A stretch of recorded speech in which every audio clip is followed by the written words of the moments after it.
All right, ladies, welcome to this very special episode of the Joyful Scaling Podcast. Today, you're going to hear from a woman who is a unique combination of smart, savvy, and super fun. You've got to check out her website, but I'm getting ahead of myself. Welcome, Stephanie Burns. I discovered her through her Forbes Women's articles. She is prolific as a contributor there, but that is only one snippet of her extraordinariness. Stephanie is the founder of the Wild Agency. It's an amplification and visibility agency focused on building the legacy and personal brands of company founders. So I so relate to this. This is so good. She has a background in brand building, media buying, strategy, and entrepreneurship. And she has wide experience with an eclectic portfolio of industries. With an MBA in marketing, she's a contributor, as I said, to Forbes Women, as well as Entrepreneur and Today. And she's been featured in crazy notable press outlets like Inc., Fast Company, Wall Street Journal, Fox Business, and New York Times, just to name a few. And here's a fun fact about Stephanie. After being a contestant on the Wheel of Fortune, she used her winnings to launch her previous company, Chic CEO, which is an online resource for over 100,000 female entrepreneurs. You know, Stephanie's my kind of girl. Welcome to the show. Thank you. You're so kind. That was a great intro. Oh my goodness. You know, there's just so much I want to ask you. I could spend hours with you, but I know we only have about 30 minutes. But your website, stephanie-burns.com, is so super engaging. It is so fun. And one quote in particular that I so related to, you quoted your mom when she said, "I don't understand what you do." So since so many of our listeners here are entrepreneurs, that is just, I had to mention that. That is just so good. Yeah, I think pretty much everybody that I've ever talked to who's a female entrepreneur, their parents don't get it. They don't understand what we do. So I don't even know if she still knows. I think it was 6 months ago, she asked me, she goes, "You write on the Today Show?" And I was like, "Mom, well, I write on the Today Show website, like, one of their channels, but yes, where have you been?" She's like, "One of my friends told me." And I said, "Oh, Mom." That's so, that kind of reminds me of Seinfeld. Remember that old show when his mom and dad would always want to give him money? "Oh, there's no way you could be making enough money as a comedian." They just, yes. Anyway. Well, listen, one of the things I also wanted to really chat about and dedicate this episode to is something you call unreasonable requests. It's a skill that you mentioned allowed you to do some crazy things. Let's talk about that. Like, just if you can give us some background on where this came up.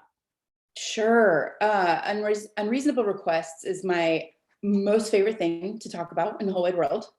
It is something that was born out of necessity. And so what it is at its core is asking for big things and getting a yes. Too often we go about our day thinking, I could never ask for this thing or ask this person for their help on whatever this is, because obviously they're going to say no. And when you get to a point where your back's against the wall and you do have to ask for something, it can be very scary, but sometimes there's a moment where people say yes. And that's where I was. That's where this came from. And once I started to practice it a little bit more, and I can go into how it came about, but I finally figured out I'm getting yeses way more than I'm getting no's. And that was super exciting. And how it came about was my previous business partner, Jody, and I, when Chic CEO was very new, I used my Wheel of Fortune winnings, right, to build the website of Chic CEO. That was all the money I had because I had just gotten laid off from my job. And this was 2009-ish, right? 2009. And everybody was getting laid off. And so that's why I created Chic CEO. Everybody had come to me and said, how do you start a business? How do you get a business started? And I kept saying, I don't know. Why are you asking me this? And they said, "Well, you're getting your MBA. Aren't you learning how to start a business?" And I said, "Well, no, I'm learning how to run a business. That's what an MBA teaches you. They don't teach you what paperwork to fill out and what, legal entity you should be or how to save for your taxes." So that's how I came up with the idea of Chic CEO. I thought, well, there's got to be a checklist somewhere. This isn't rocket science. People start businesses every day. Well, there is no checklist. There really is not. And so that's how Chic CEO came about. Well, back then there wasn't, the Squarespaces and the Wixes of the world and the Weebly's and all these website editors for me to just go and create my own website. I had to pay 10 grand to somebody to create this huge website that I had dreamed up. So we had no money to market ourselves, to do anything, crazy.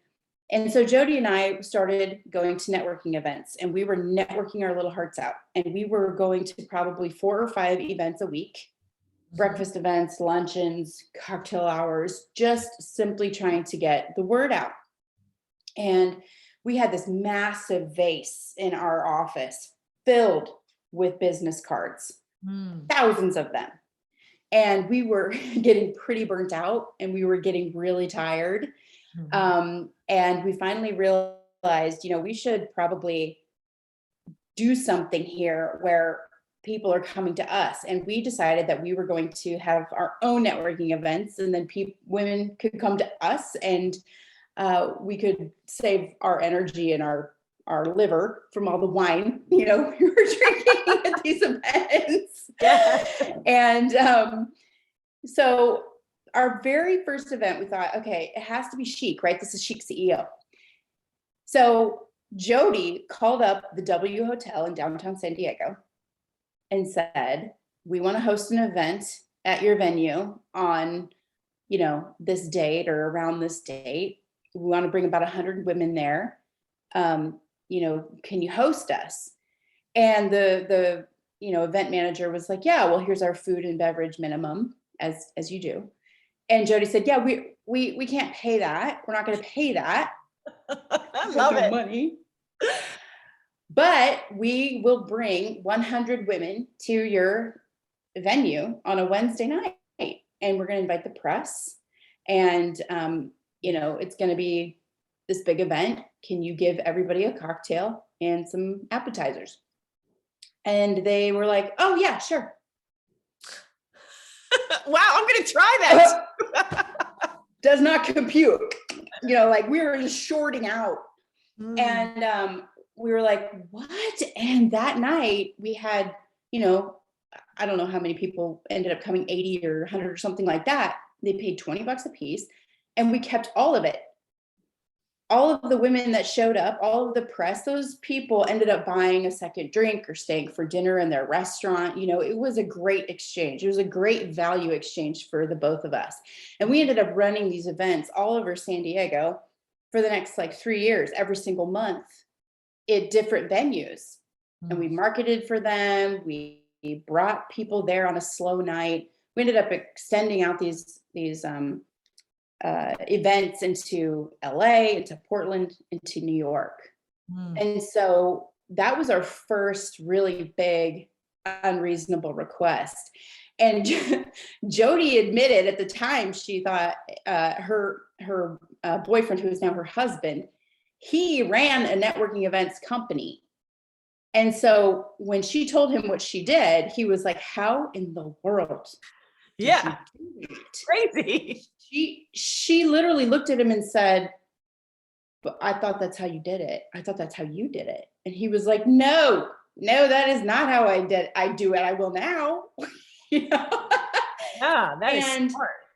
She asked because she thought that's how it was done. And we got a yes. And so that really taught us a big lesson.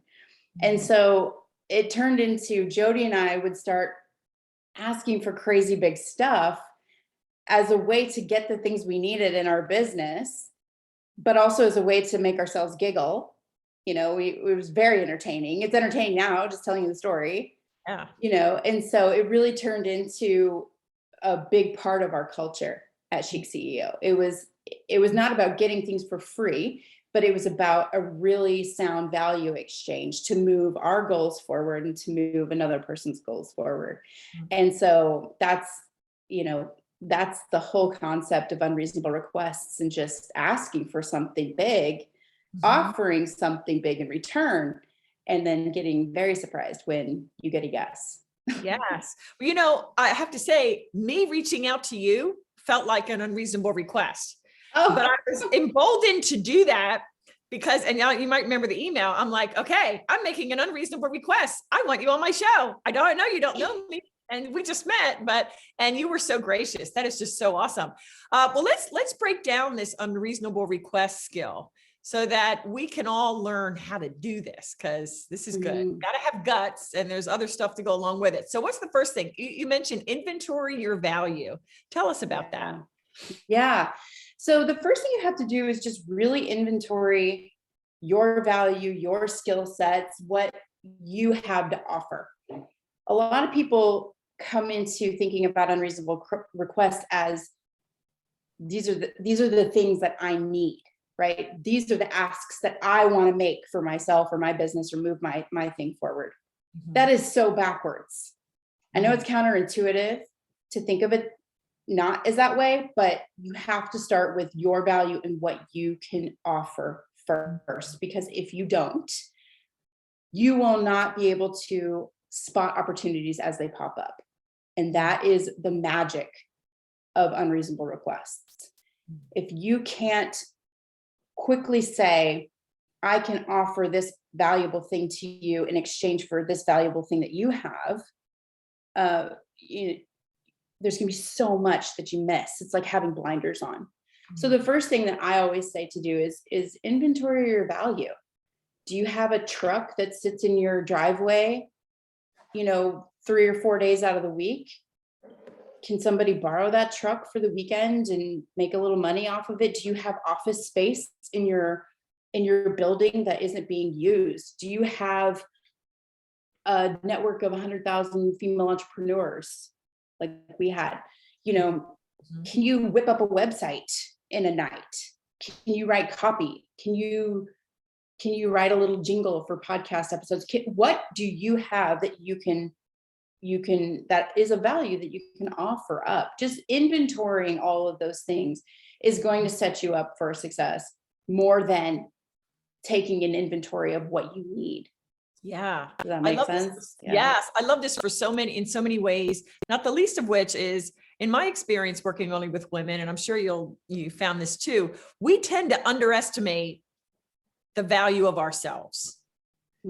And, I don't know, even for me, somehow I can look at somebody else, and I'm getting better at this, but it seems that we can look at somebody else and picking out all of their awesomeness is easy.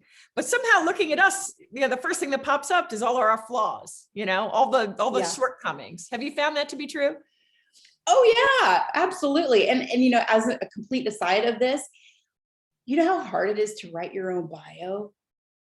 I mean, isn't that so tough? It is.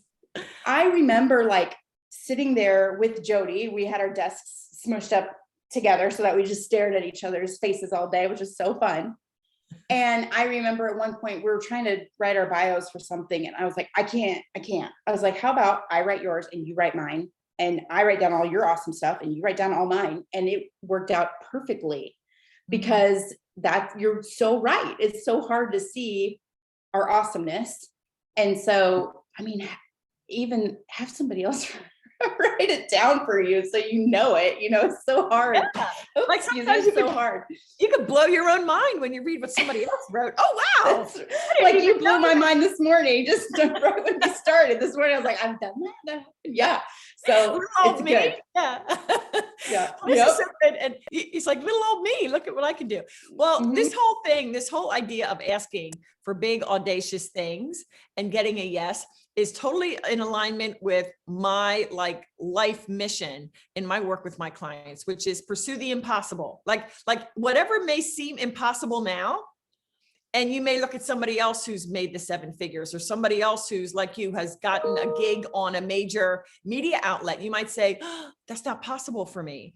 Well, ladies, if you're not taking notes, you better start, because this is exactly where it begins, where you look at the impossible, you identify what that impossible thing is that you really would love to have, and then you start believing you can have it.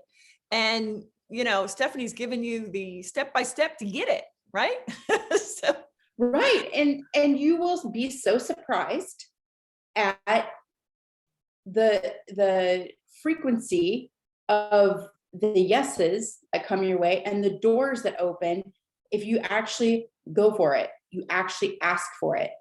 And I say this all the time, if you don't ask for it, it's a 100% no. If you do ask for it, you've cut down the statistics of a yes or no by 50%. Hmm. It was a 100%. Now it's a 50%. I mean, those are great odds. Yeah. So, I mean, asking for it is you're so surprised. I'm continually surprised. This is so good. Okay, so now we inventory our value and our skill set and what it is we have to offer. The next step is getting verbally uncomfortable. Tell us about that. Yeah. So when you want to start asking for bigger things, and right, first of all, unreasonable means something different to all of us. Just like probably for you, you find impossible means something different for all of us. It's impossible for me to, ask for a discount, or it's unreasonable for me to ask for a discount. That might be unreasonable for you. That might not be unreasonable for me, right? It's not. But once we start to stretch ourselves, what becomes impossible shifts and changes. What becomes unreasonable shifts and changes. So as we move through what we feel is unreasonable, we have to be able to ask for things, even if they're little, verbally, and not through text, not through email, not through mail. You have to physically feel it coming out of your mouth. And it doesn't have to be anything crazy, but it just has to be something of practice. So for instance, this is something that I do practice on the regular. I love to tell other women when they look amazing. And I will run after you in an airport to tell you that you look amazing in that color. Or, you have twinkly eyes and they're just so great. I mean, even something like that is a little verbally uncomfortable, right? Because we don't normally go about our day telling strangers that they look great. Mm-hmm. But it's a great way for me to like pull something out and feel it come out of my mouth. Again, asking for a discount or asking for the table by the window, asking for your food to be sent back if it's not how you like it. I mean, how many times have you eaten something that was just so like ew or cold or not even what you ordered? And we're so afraid to tell somebody else that they made a mistake that we just endure it when we don't have to. Like really that server doesn't care. They'll take it back and they will never think about it again.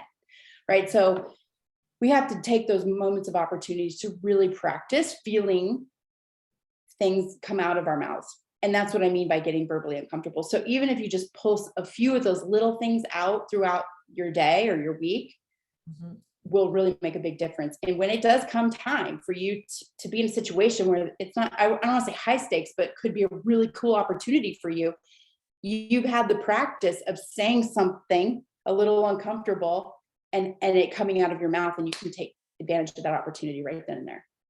Yeah, I'm all about creating opportunities. And like you said, identifying opportunities and jumping on them.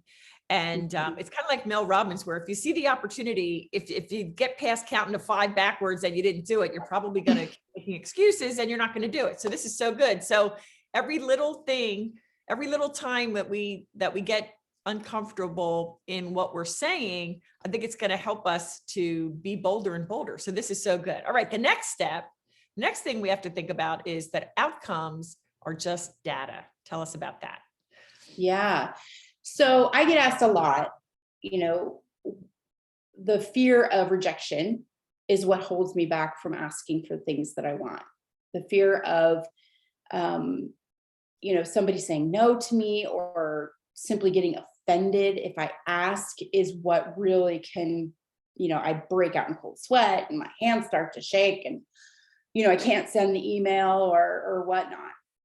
And my answer to that is to just remember that outcomes are just data, right? They're literally a data point for you to figure out if your ask was packed full of value or if it wasn't.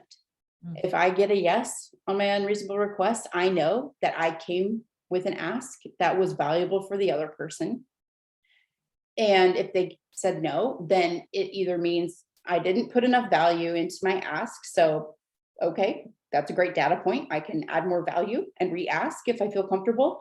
Mhm. Or, it may just not be something that they can physically do, or maybe it's out of their schedule or budget or restraints or whatever. It does not mean that I'm a terrible person for asking. It does not mean that my character is flawed or anything of the sort. And that's where we get hung up, is like all these stories that we tell ourselves, all these emotions that pop up when we ask for something big. It's literally a data point. And when I remind myself that it's a data point, it makes it much easier for me to look at my ask objectively. Did I put enough value into this? Did I say, hey, you have this very swanky venue in downtown San Diego. I have 100 women that want to come there, and the press. Can we work on something together that pushes both of our goals forward? You want exposure to these women who are incredible. I need a venue to host these women who are incredible. Can we find a middle ground here? And so that them saying yes was a data point for us. We brought enough value to our ask that they saw that and were like, yeah, we want to participate in that. So just try to remember, it's just data. It's not personal. It doesn't mean anything about you. Yeah. That is so good. Okay. So now we have the step-by-step. So now we shouldn't be afraid, ladies listening or ladies watching on YouTube, whichever. Are you going to commit to two things? Number one, identify at least one unreasonable request. And then once you've identified it, commit to taking that step forward and making that unreasonable request. And by the way, I'd love to hear about it. So find me at Judy Weber Co, wherever you like to hang out. I would like to ask a question because I'm sure my listeners are going to be curious. How did you land these incredible opportunities? Was it an unreasonable request on your part, or is it, you've networked so well that people reached out to you? I would love to kind of hear how that happened. Which opportunities? Well, I mean, with Forbes and Today, you have all these opportunities to be, found regularly on major media outlets. So I'm just curious how that came about. Yeah. And I'll tell you some of my favorite unreasonable requests too, if you want. Yes. So when Chic CEO was brand new, I relentlessly went after press. And essentially that's what I do now. That's my business now, is visibility strategy. And because from the beginning of starting Chic CEO back in 2010, I relentlessly tried to get us awareness. Within 6 months of launching Chic CEO, we were named as one of the top 10 entrepreneurial websites for women by Forbes. And this was prior to me working, writing for them or anything like that. And Jody and I had gone to South by Southwest down in Austin I think we were speaking there. I can't remember, but we went there, and all of a sudden we saw the woman, the editor who wrote the piece. She was there.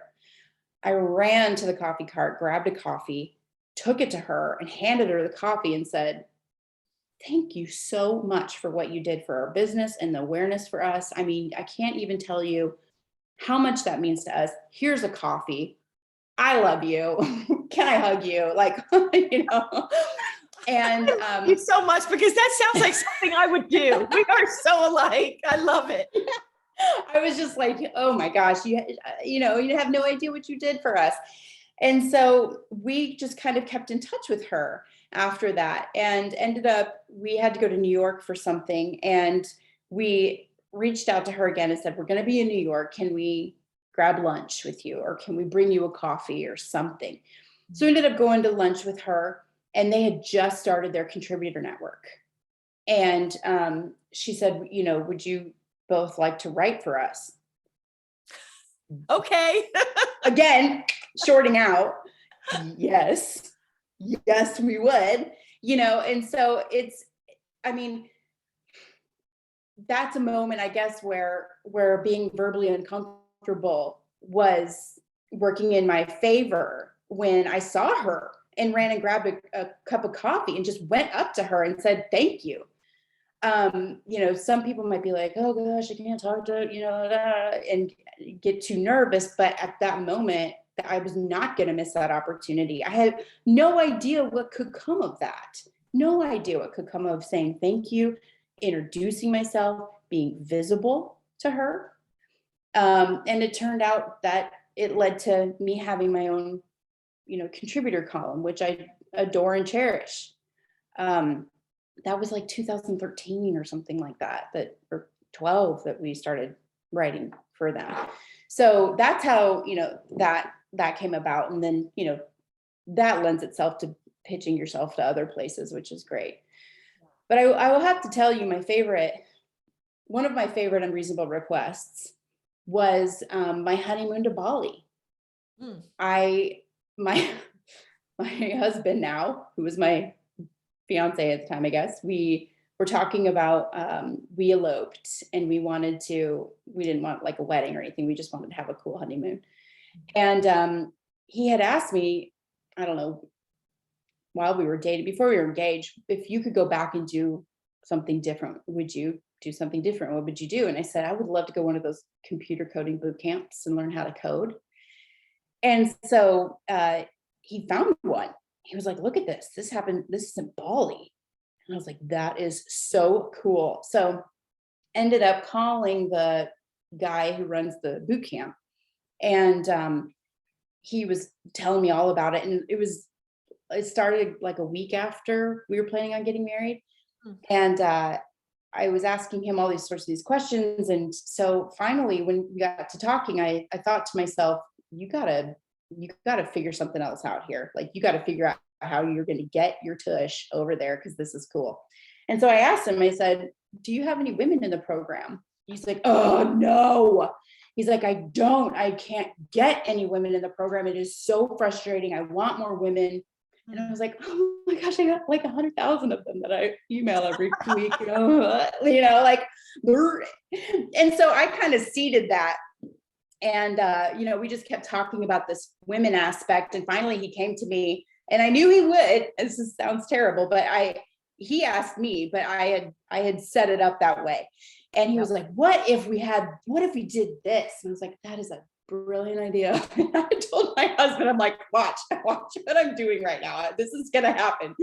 And he did. He was like, what if you come to Bali, I'll waive the tuition. I'll get you a villa, pay for your ticket, and you blog about it on Chic CEO and you tell your ladies. And I was like, deal, done, deal. And so my husband and I got married, and we were on a plane to Bali, and it was a wonderful experience. And, but it was a valuable exchange, right? Mm-hmm. He really, really wanted more exposure to women. I really, really wanted to learn Ruby on Rails. So, that was probably my biggest and most exciting one that I've asked for. But if I didn't have my skills, if I didn't have my inventory of my value in that moment, I couldn't have pulled that up. If I was just thinking like, how can, I want this, I would never have been able to spot that opportunity if I didn't already have like, okay, what can I offer first here? What do I have? Otherwise, it would have just been an informational interview and it would have been over. You know what I mean? That's why we have to know what we can give before we ever ask for what we can get. It's so good. Oh my goodness. That is just so good. Anything else in the way of unreasonable requests that you have on your heart that we didn't touch on? And can I just pause and say, my mind is blown. And all of a sudden, these different ideas of opportunities are coming to mind. And so, ladies listening, we want to hear back. Both Stephanie and I want to hear back on these crazy, unreasonable requests that you're going to make and the results of those. But anything on your heart, Stephanie, that we haven't yet covered on this? I think it's just, once you hear this concept, you can't ever unhear it, right? You will forever be stretched in asking for something big and audacious, and you can level up to it. But if you can really think about, how can I move somebody else's goal forward with the thing that I have, the value that I have, you can make some really exciting things happen for your life and for your business that isn't just day-to-day business as usual. You know, I've had some really magical, crazy things happen in my life, like being on who gets to fund their business from Wheel of Fortune winnings. You know, like I've never heard it before. So who gets to go to Bali on their honeymoon and learn to computer code? Like, you know, so there's so many magical moments that can happen if you're willing to offer up the value that you have in exchange for somebody else's value and move some mutual goals forward. And so really think about that. Think about the things that you need, you know, and once you see somebody that has it, it's easy for you to say, oh, cool. Well, what if we did this? And come up with these crazy ideas and just ask. And if they say no, it's just data. It's just data. Oh, so good. move on. So You'll good. be so surprised at the amount of yeses that you get. Truly. This is Truly. awesome. Thank you for that. So inspirational, Stephanie. Oh my goodness. All right. So for the ladies, other than Forbes Women and all these other media outlets that I mentioned at the beginning, where is the best way for them to find you? Yeah, my website, stephanie-burns.com. You know, I've just started this visibility agency. And I have visibility strategy sessions where you can book me for 90 minutes to just like go through your strategy. How can you be visible? What do you want to be known for? They're super impactful, super fun.